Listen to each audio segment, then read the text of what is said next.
Years old, and he'd had enough. He had seen too many fighters hang on past their prime and live to regret it.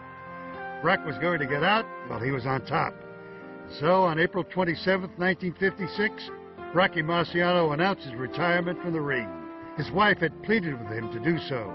And what's more, Rocky found out that his manager, Al Weil, had reportedly taken $10,000 of Rocky's share from the cockle bout. Rock vowed he would never fight for Weil again.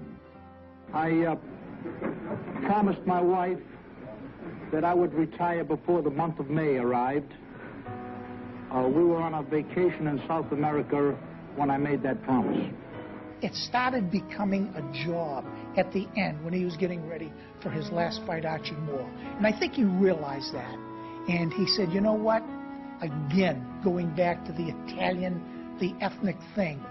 I don't want to scumbuddy my family. I don't want to scumbuddy my Italian heritage. Scumbuddy, you know what that means. Embarrass.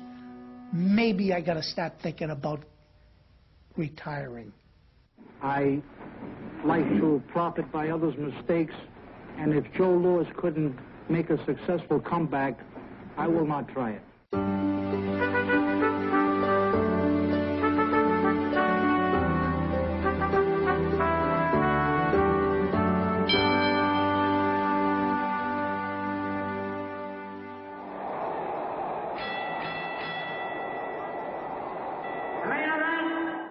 Your host, the undefeated world heavyweight champion, Rocky Marciano, sparring with the immortal Yankee center fielder, gentleman, Joe DiMaggio.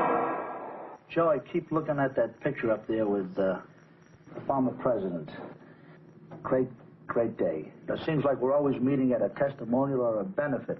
But Joe, on that day, when we sort of lined up in the White House corridor, I was about the sixth guy in line, and you were about the 34th. You were way down the other end, and when the president came by, he spoke to me. I was so nervous, I didn't know what to do.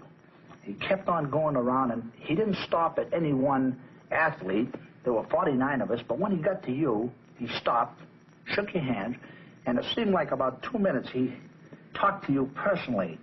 What could I ask you what he was saying? Actually, Rocky, it seemed like 2 minutes, but I guess it was just a few seconds. I, too, was very nervous. I didn't know what he was going to say to me because he had gone on after he shook my hand and then decided to come back to say a few words.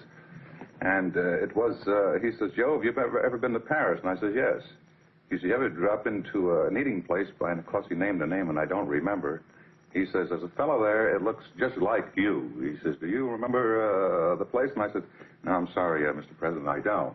But evidently the fellow is a dead ringer for me. Joe, he made that one little talk to us, and when he finally said that at one time he wished that he could hit a baseball like you did, and he looked right at Joe, and then he looked right at me and said, and there was a time when I guess I wish I could throw a right hand like you do, and we were the two proudest guys in that group, I think. I would say so, Rocky, and I must say that I have seen you throw many a right hand. You know, I'm quite a boxing fan myself. You don't have to tell me, Joe. I was always to your fights, of course, and to many other fights as well. For the rest of his life, Rocky would make a living just being Rocky Marciano, the only undefeated heavyweight champion in history. He made numerous personal appearances all across the nation and was honored by virtually every Italian-American organization in the country. Rocky also got involved in numerous business deals, some of which worked out and some of which failed. By and large, Rocky was very well off and spent most of his time traveling around the country. Unfortunately, Rocky and his wife had grown apart over the years, and Rock's constant traveling, even after he retired, put an even bigger strain on the union. I kind of think that Rocky had a wonderful relationship, you know, with his wife Barbara, but I think they kind of grew in different directions at some point in time. However, Rocky being